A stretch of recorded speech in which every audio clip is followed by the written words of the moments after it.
This is day 2 of 21 days of dating in real life to see if I can find a match off the apps. Let's start from the beginning. So apparently it's March Madness, so I decided to go to the Battery to watch the games and see who might be watching me. Have you noticed that modern women love sports all of a sudden? You don't find that suspicious? The same women that won't give you a high five for earning a new My Player badge or can't recognize the EA Sports. It's in the game. intro want to now watch the March Madness championships. Don't you find that a little suspicious? When did sports bars become the new hangout spot for women that thought that Reverend Jesse Jackson and Al Sharpton were the head of the NCAA? I don't know, but maybe one of you dropped a protein fart. Or maybe the aroma we smell is the stench of desperation. I was very demure. I was very cutesy. I didn't do too much. A complete 180 from Love on the Line. There just weren't a lot of people coming up to the bar. It was mostly couples who kept sitting down next to me. I caught a few people looking, but no one approached. Yes, independent girl. Sit there and work for it. Work for our attention. Yeah, show us what you're working with like a broke actress in Harvey Weinstein's office. Smile until your cheeks hurt, and maybe after some buffalo wings and blurry vision juice, aka liquor, maybe if you're lucky, one of these men might answer your Craigslist ad. Tell me, how does that humble pie taste? I ordered food and then went to go move my car so I wouldn't get charged for parking. It was literal hell trying to find another spot. It took me like 20 minutes and I got lost inside the garage. So I asked this guy if he knew how to get back to the street, and he was basically like, no, but we'll figure it out together. I'm like, oh, really now? He started asking me if I live around here and where I was going, but did not ask me for my number. So we went our separate ways. And that pretty much sums up dating in Atlanta.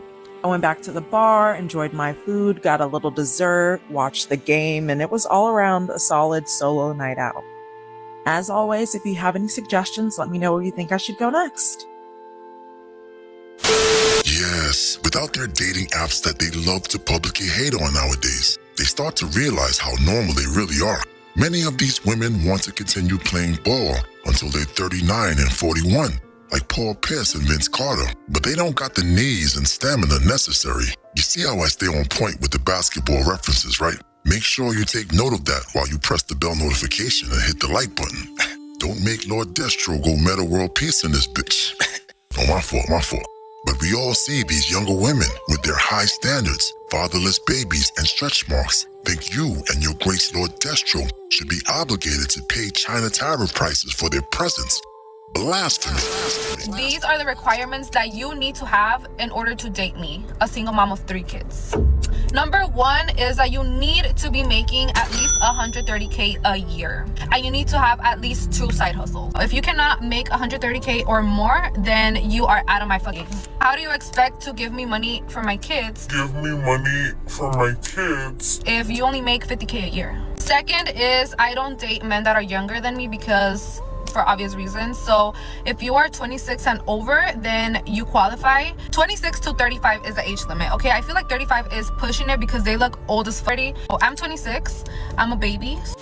You're a 26-year-old baby with a 46-year-old woman's womb.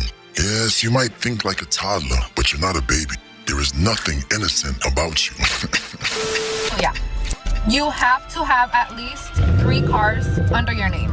Your second car has to have 8 seats because I have 3 kids. Oh, I want them to be comfortable whenever we go with you on a trip or something. You want me to come with you? I'm gonna bring my kids, and you need to have enough space for my kids. So that's why I require you to have an SUV and a vehicle of your own if you're gonna be dating me.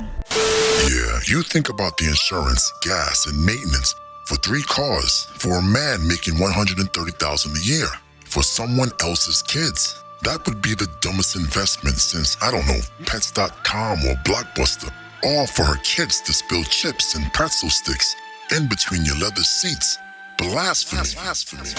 Another requirement is that you have to have a property under your name, and you have to be looking into getting your second property. Have to get a home that has 6 rooms because each of my kids have to be in their own room. So you have to be considerate. Purchase a house that has 6 rooms because that's only common sense. Like, Common sense would tell you that you should wear a condom just to watch the rest of this video, or even take a phone call from this mad woman. You don't want one of your white swimming soldiers to come in contact with her under any circumstances. And we all know that Latin women get pregnant if you stare at them for too long. You could sneeze on a Latin woman and she'll be 9 months pregnant in 2 weeks. Proceed with caution. 6 rooms. How about you take several seats? And if you cannot meet those requirements, then you're not the fucking. The last requirement is that it has to be pink. If it's not pink, no. Pink and brown go together. Pink and brown, like what? Duvalin, you know? I hope the girl in the first video will donate her pink shirt to this woman, because she's gonna need it in a few years when she's acting demure at the sports bar, hoping and praying that a man will approach her. These are the same women that hate to see another woman in a happy relationship. We see them in the comments section telling happy, committed women to drop that man and join them at the sports bar, because we all know that misery loves company. For example, I just want to point out to you, Snaggletooth Sunday, who decided that in the comments of one of my videos where I was praising my husband for being a good man, where you guys were like, you're obsessed with him. You should really figure out how to not be around him like that because it's good to be independent. You don't even have a man. So if I want to be a husband's girl, because that's what I am, I'm all about my man, my man, my man. Do you understand? Then I'm going to do that. If I decide to get up on here and praise him because he decided to take care of me the way that God sees fit, then I will. And you sorry, miserable my ass from left to right and then in a circle. And then after, matter of fact, you can kiss my ass ways to Sunday and twice on a Mother's Day. All right? Because at the end of the day, I don't understand for the life of me what type of miserable you have to be to decide to go to somebody's video where they are happily married to a person who loves them and then spew such hatred and vitriol. It makes 0% of false sense to me. So, I'm going to go back in and kiss up and love up on my husband because I have a man. Have a day. You better go, girl. Yes, they hate to see a non-independent woman praise her man. It's like nails scraping down a backboard, or that sensation when a metal fork hits the wrong tooth too hard.